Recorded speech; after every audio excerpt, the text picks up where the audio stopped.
Developed from the work of Immanuel Kant, the theory of democratic peace simply states that democracies do not fight with each other and was first presented in the book Perpetual Peace, written in 1795.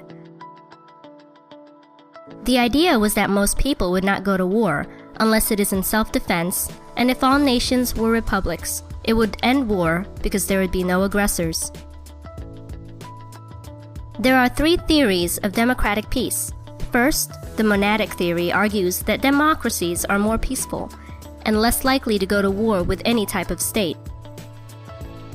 The second and most commonly accepted is the dyadic theory, which argues that democracies are peaceful with one another, but likely to fight with other non-democracies.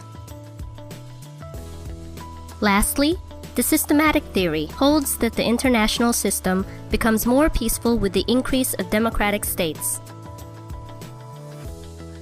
The normative argument of democratic peace theorizes that democracies trust each other because they share social and cultural norms.